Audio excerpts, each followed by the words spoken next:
अरे महिलाओं को 3 तलाक से दिक्कत थी ना, महिलाएं पीड़ित हो रही थी ना, लेकिन आज वही महिलाएं फिर से कहती है कि नहीं नहीं 3 तलाक क्यों हटाया, मोदी को वोट नहीं करेंगे। भारत अमेरिका के राष्ट्रपति ने अपनी बायोग्राफी में लिखा है कि मनमोहन सिंह से मैंने पूछा कि अरे भैया पाकिस्तान से क्यों नहीं बदला लिया, बोला आपके घर के सामने बंदूकधारी खड़ा है, आप क्या चाहेंगे, वो बंदूकधारी पुलिस वाला हो या फिर कोई सरफराज हो, कोई तमिल हो। पत्थरबाजों पर किसी हिंदू ने 47 से मारा क्या? राइफल दागी क्या? नहीं दागी ना कहीं, लेकिन मुसलमानों ने सभी जगह धार्मिक यात्राओं पर कई लोग ऐसे होते हैं, सभी तो नहीं होते। कहीं पे गोली चलाई क्या? आप बताइए मुझे। झंडा की बात, कितने मंदिरों में मजारे बना देते हो, कोई गोली मारा क्या किसी को? किसी ने गोली मारी क्या किसी को? नहीं मारी ना, नहीं मारी ना। रही बात साउंड बजने की, तुम्हारी मस्जिदें तो 365 दिन बजती, कोई दिन है जब मस्जिदें चुप रही? 365 दिन बजती हैं, 2 किलोमीटर तक सुनाई देता है। दूसरे समाज ने आकर के तुम्हें गोली मारी क्या? तो जो ये मुस्लिम समुदाय की तरफ से किया गया वो आपराधिक आपत्तिजनक है, इसका जवाब हिंदू समाज को भी देने का पूरा अधिकार। आप झंडा लगाएंगे, आप कुछ भी करेंगे, पत्थर मार के अपने बिलों में दुबक जाएंगे, तो ये मत सोचिए कि कोई चुप बैठेगा। वो भी आपके घरों में घुसना जानते हैं, आपको मारना जानते हैं। बस सब्र का इम्तिहान है, जब तक चल रहा है चल रहा है, जब टूटेगा तो टूटेगा। इस देश में सब लोग सदियों से साथ साथ रहते आए हैं। सदियों से कब शांति देखी आपने, मुझे बताइए। महाराणा प्रताप, अकबर ने क्या किया चित्तौड़गढ़ में? महाराणा प्रताप, अमर सिंह ने तो इसके रहीम की बीबी और उसके कई बीवियों को उठा ले गए, लेकिन उनको बाइज्जत बरी किया। हिंदू समाज 1500 सालों से यही प्रयास कर रहा है कि मुसलमान सुधर जाए, इंसानियत के नाम पे सुधर जाए, लेकिन कभी सुधरता दिख नहीं रहा। अगर आप किसी को प्रमाण दे रहे हैं ना, तो एक व्यक्ति को मत दीजिए, मुसलमान। बात धर्म की नहीं, साहित्य गुण है, सबका साथ सबका विकास सरकार की भी नीति है, तो फिर ये हिंदू मुस्लिम का जो झगड़ा है वो कब तक चलेगा?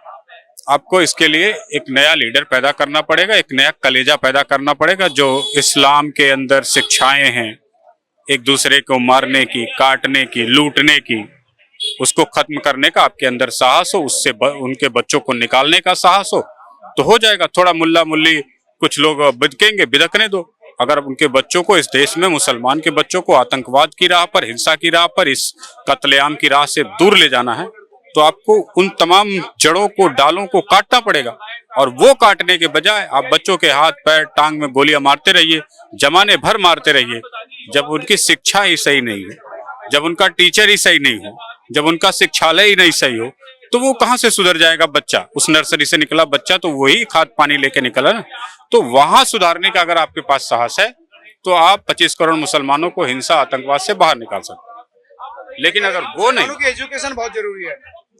नहीं एजुकेटेड अगर हो गया तो फिर कौन सा एजुकेशन नहीं था बिन लादेन के पास, कौन सा एजुकेशन नहीं था याकूब मेनन के पास, कौन सा एजुकेशन नहीं था इसके पहले वाले जो थे कश्मीर के?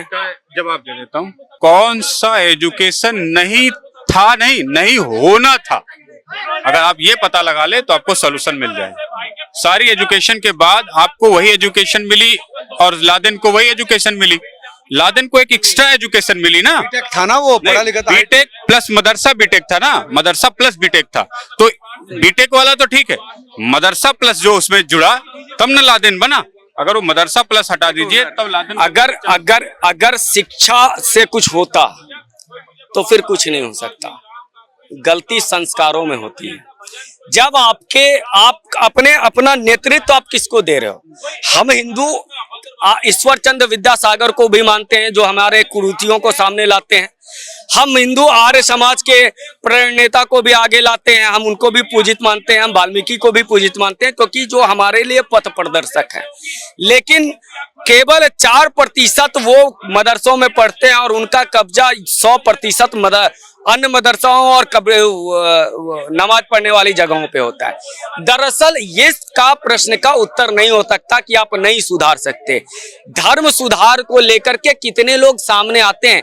अरे महिलाओं को 3 तलाक से दिक्कत थी ना, महिलाएं पीड़ित हो रही थी ना, लेकिन आज वही महिलाएं फिर से कहती है कि नहीं नहीं 3 तलाक क्यों हटाया, मोदी को वोट नहीं करेंगी। जो मोदी उनके विकास के लिए उनको शौचालय, महिलाएं सड़क पे जाती थी, आज उसको शौचालय, मेरे घर पे छत नहीं था वो दे रहा है, उसके बाद भी वो मोदी के विरोध में है। तो ये शिक्षा और अजीब सी बात है वैसे। ये शिक्षा और उसकी कोई बात नहीं हो सकती ना, उनको संसाधनों की कमी है ना शिक्षा की कमी है। आप हिंदुस्तान में अगर आए हैं, एक बात समझ जाओ, हिंदुस्तान में 2 धर्म बाहर से आए, ईसाई और इस्लाम, दोनों तलवार की बलबूते आए। एक मकसद था कि हमको यहाँ पे लूटना है और वो मकसद था कि हमको यहाँ पर बनाना है पूरे राज्य को, पूरे विश्व को अपनी विचारधारा पे लेके चलना है। अगर इस्लाम की बात करें तो शिया और सुन्नी दो अलग अलग होते हैं, लेकिन लड़ रहे होते हैं। क्यों लड़ रहे होते हैं? क्योंकि वो कहता है कि मेरा जो फेथ है ये दरअसल होली वॉर का जो कॉन्सेप्ट है पूरे विश्व में, होली वॉर और classes of worship, classes of beliefs, सीधी सी बात है। क्या आप उसको हटा सकते हैं? क्या किसी को ये कह देंगे क्या? अगर उनको कहते हैं कि हम कहते हैं कि विश्व की जय हो, धर्म का जय हो, विश्व में शांति हो, दूसरा कहता है विश्व हमारी तरह का सोच का हो। ये फिर दिक्कत, अगर इसको आप नहीं समझ पा रहे हैं, अगर यहाँ पे आप कह रहे हो ना, जहां पर लेबनान में, भाई सीरिया में हर जगह मारा जाता है, सीरिया में सिया का नेता, सीरिया सिया का देश है, लेकिन वो चुप हो जाता है क्योंकि क्लासेस ऑफ वहां पे वर्शिप है, वहां पर ये कुछ नहीं है सर। ये 2 सभ्यताओं, 2 संस्कृति की लड़ाई है, सीधी बात इसको है। इसको इंसानियत से नहीं, सरकारें नहीं, ये सरकार नहीं रहेगी कोई और। भाजपा तो नहीं थी, अंग्रेजों का सरकार था ना, अंग्रेजों की शासन व्यवस्था थी ना, तब इन्होंने कहा कि हम हिंदुओं के साथ नहीं रहना चाहते। जब 700 वर्षों तक इन्होंने राज किया, उसके बाद 150 वर्षों तक अंग्रेजों का हुआ, 100 वर्षों के बाद तभी कहना शुरू कर दिया 1875 में ही कि हिंदू मुस्लिम एक साथ नहीं रहेंगे। सर सैयद ने कहा, इस बात को समझ जाइए, जहां पर आप अपनी संस्कृति का ही विश्व को इस्लामीकरण करना चाहते हो, तो वहां पर जो उम्मत का कॉन्सेप्ट लेकर के आते हैं, वहां पे आप कैसे समझा सकते हैं? इसलिए ये बेकार की बातें हैं कि एक दिन गंगा बहेगी, यमुना बहेगा, एक हो जाएंगे, ये नहीं हो सकता है सर। ये बात बाबा साहब ने भी लिखा था अपने किताब पाकिस्तान अथवा भारत के विभाजन में, उन्होंने साफ लिखा है कि ये विभाजन ही गलत है। क्योंकि ये विभाजन इसलिए गलत है क्योंकि सारे मुसलमान उधर जाएंगे तभी, तो कि ये क्लासेस बढ़ता रहेगा। आप देखो उस समय मात्र 23-24%, 27% थे, भारत में अलग मांग किया, अलग ले गए, फिर जो मांग कर रहे थे वो यहाँ रुक गए, अब वो फिर मांग करने लगे कि हमें अलग चाहिए, हमें अधिकार नहीं मिल रहा। यह अधिकार का रोना रोते रोते लेबनान को, जो एक ईसाई कंट्री था, पूरी तरह इस्लामिक कंट्री इन्होंने बना दिया। सच्चाई यही है कि आप संस्कृति की लड़ाई लड़ रहे हैं। आप एक तरफ है कि उनको संस्कृति का विस्तार करना है, आप अपनी संस्कृति की रक्षा की लड़ाई कर रहे हैं। इसका अंत नहीं हो सकता। रास्ता क्या निकले यार? दिक्कत यह है कि बड़ी पॉपुलेशन है आपकी, जिस कह रहे सांस्कृतिक वालों की, उनकी फिर रास्ता क्या निकले? एक लाइन में, भय बिन पीड़ित न गोसाई। भय फिर भय बढ़ाएंगे। आप अगर एक बात बता दो, भय बिन प्रीत न गोसाई अगर कहा जाता है तो ये क्यों कहा जाता है समाज में? आज सच्चाई यही है ना कि 37 सीटें आती है और बलात्कारी का डीएनए टेस्ट कराने की जगह पर पीड़िता का डीएनए टेस्ट करा के कुछ संरक्षण मिल जाता है। जब राम गोपाल मिश्रा जी की हत्यारे को सजा देने पर की बात पे चुप हो जाती है, लेकिन हत्यारे को बचाने के लिए सवाल उठाए जाते हो तो उनको लगता है संरक्षक है। आखिर गुजरात में 2002 के पहले जितने बवाल हो रहे थे, एक बार प्रशासन टाइट हुई ना, शांत हो गए ना, इसलिए एक बात, चाहे हिंदू उछल रहा हो चाहे मुसलमान उछल रहा हो, जहां उछल रहा हो वहां प्रशासन को दबा देना चाहिए, चाहे वो हिंदू हो चाहे मुसलमान हो। उछलने वालों को शांत कर दोगे, शांत होगा। भय बिन न पीड़ित गोसाई, सच्चाई यही है। नहीं तो लचर व्यवस्था में कोई आएगा, बम फोड़ करके जाएगा, यही तो चल रहा था ना। लेकिन आज ये है कि अगर कुछ करेंगे तो भारत सरकार हमको उठा करके दे देगी सजा। इसलिए यहाँ आतंकवादी बम विस्फोट क्यों नहीं होने लगे? क्योंकि सरकार ने भय दिखा दिया। आज भारत के बाहर कुछ अज्ञात वीर जाते हैं, भारत के खिलाफ बोलने वालों की हत्या हो जाती है, चाहे वो कौन कर जाता है। तो बोलने के बाद टुड्डू को भी समझ में आ गया ना, टुड्डू भी बहुत खालिस्तान दे रहा था, कनाडा में नहीं हिंदुस्तान में दे रहा था, देना चाहिए कनाडा में। तो आज जब मोदी जी ने फंस गए ना वो चीजें, कई चीजें उसमें इंटरनेशनल ने कर दिया, उसके बाद वो चुप हो गए। जब उनके बुला लिया गया तो हाई कमीशन को, तो सच्चाई यही है, बेबिन प्रीत गोसाई जो उछले उस पर भय जब तक नहीं होगा। उत्तर प्रदेश में एनकाउंटर कर दिया, कई लोग कह रहे हैं कि पकड़ के मारे गए हैं। ये तो वो बताएगा ना, मरा थोड़ी ना है, पैर में गोली लगा। अगर मारना ही होता तो यहाँ पे कोई मारता, यहाँ मारता जहां से मर जाता। वो तो पैर में गोली लगा, वो तो खड़ा होके बोल देगा। मतलब वो बन रहा है, ये चौधरी बन रहे हैं उसके, ये वकील बन रहे हैं। सच्चाई यही है। ये पूरी मानसिकता ये है कि किसी तरह से हमें दिखना है फलाने मजहब के कारण, क्योंकि वो ना तो व्यक्ति की लड़ाई है, ना वो समाज की लड़ाई है, वो मजहब की लड़ाई बन गई। और मजहब के हमें दिखना है फलाने मजहब के साथ, इसलिए अनर्गल बयान दे दो। अखिलेश यादव भी जब से 37 सीटें आई हैं उस समय से देखो, पैरासीटामोल 500 ग्राम से खाते थे, 650 खाने लगे। मतलब ये कि वो है भाजपा ने घोटाला कर दिया। जो सोच ऐसा हो, जो व्यक्ति डीएनए टेस्ट कराने की मांग करता हो, उससे क्या बात कर सकता है। और ये वही मुलायम सिंह जी का दौर है ना, जब ये आतंकवादियों से केस वापस लेते थे, मुल्ला मुलायम कहलाने में इनको गर्व होता था।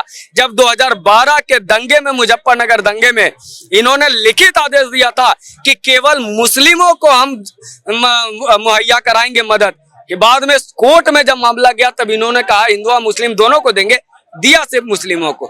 आतंकवादियों से केस वापस लेते हैं, लड़के हैं, लड़कों से गलती हो जाती है कहने वाले। तो इस बात को समझ जाइए, ये संरक्षण केवल इसलिए दिया जाता है क्योंकि मेरा वोट बैंक बनाओ। अब वो यूपी की जनता को तय करना है कि वो वोट बैंक के साथ बहेंगे या अपनी बहन बेटियों की इज्जत बचाएंगे, जिनका बलात्कार मोहित खान जैसे लोग करते हैं। बहन बेटियों की इज्जत बचनी चाहिए, लेकिन वो भी ऐसा एनकाउंटर या बुलडोजर या फिर एक तरफा कार्रवाई भी तो नहीं होनी चाहिए ना। ये एक तरफा कार्रवाई नहीं होती है सर। जब एनकाउंटर हो रहा होता है ना, जब पुलिस वाले पे गोली चल रही होती है ना, आप हिंदुस्तान में, हमारे यहाँ मानसिकता बहुत खराब है। एक तब तो बटला हाउस में आतंकवादियों के लिए रोने लगते हैं, सोनिया गांधी, सलमान खुर्शीद साहब ने कहा था। लेकिन वहीं पर उसी बटला हाउस में शहीद हुए शहीद मोहन चंद शर्मा इंस्पेक्टर साहब की पत्नी को 8 साल कोर्ट में लड़ना पड़ता है कि मुझे शहीद मानो, मेरे पति शहीद हुए। 8 साल के बाद कोर्ट कहता है कि इंस्पेक्टर मोहन चंद शर्मा शहीद थे। तो सोचो, और दूसरी तरफ सोनिया गांधी आंसू बहा रही थी आतंकवादियों के लिए। तो इस मानसिकता से बाहर आना पड़ेगा सर। कसाब को बिरयानी खिलाया जाता है, लेकिन कसाब को पकड़ने वाला वो पुलिसकर्मी को क्या पदक मिला, क्या उनके परिवार बच्चों के लिए कोई नहीं रोया जाता। अफजल गुरु के लिए तो अतीसी के माता पिता चले जाते हैं इसको फांसी से बचाने के लिए। लेकिन वो व्यक्ति जो मरा थे, जो संतोष यादव जी थे, नजमा हेपतुल्ला जी के पीएसओ, जिनकी हत्या पार्लियामेंट अटैक में हुई थी आतंकवादियों द्वारा, उसके परिवार के लिए तो कोई नहीं रोता है। इस बात को समझना पड़ेगा। इस देश में आपके घर के सामने, एक फिल्म का डायलॉग भी है, आपके घर के सामने बंदूकधारी खड़ा है, आप क्या चाहेंगे, वो बंदूकधारी पुलिस वाला हो या फिर कोई सरफराज हो, कोई तमिल हो, तालीम हो, ये आपको तय करना हो। पुलिस वाला ही होना चाहिए। तो जाहिर तौर पर पुलिस वालों को हथियार क्यों दिया जाता है? अगर आपको गोली मार रहा हो, आप क्या कहेंगे? यही तो ऑर्डर होता था भाई कश्मीर में। कश्मीर में आते थे आतंकवादी और भारत वाले खड़े होते थे। नक्सलियों को तो यही था, पुलिस को ऑर्डर लेना पड़ता था दिल्ली तक। पुलिस, अरे यह तो छोड़ो, 26/11 में भारत की वायुसेना तैयार थी पाकिस्तान पे सर्जिकल स्ट्राइक, एयर स्ट्राइक करने के लिए। मनमोहन सिंह ने क्या कहा, और ये किताब लिखा है, अमेरिका के राष्ट्रपति ने अपनी बायोग्राफी में लिखा है कि मनमोहन सिंह से मैंने पूछा कि अरे भैया पाकिस्तान पे क्यों नहीं बदला लिया, बोला मुस्लिम वोट बैंक खराब हो जाता है। तो जहां पर भारत की संप्रभुता पर मुस्लिम वोट बैंक हावी पड़ जाता है, वहां लिखा है यार तुम ऐसा। बराक ओबामा की किताब, बराक ओबामा की बायोग्राफी में बराक ओबामा लिखते हैं 525-26 पेज के आसपास। मैंने वो किताब को, मैं पेज नंबर बता रहा हूँ, 500 प्लस, 507 या 527 के बीच में। बराक ओबामा लिखते हैं कि मैंने मनमोहन सिंह से पूछा कि आपने 26/11 का बदला क्यों नहीं लिया। तो बराक ओबामा अपनी किताब में लिखते हैं कि मनमोहन सिंह से मैंने पूछा कि आपने 26/11 का बदला क्यों नहीं लिया। तो मनमोहन सिंह जी ने कहा कि मुझसे ना वोट बैंक बिखर जाता था, इससे बीजेपी को फायदा हो सकता था, मुस्लिम वोट बैंक पे असर पड़ता।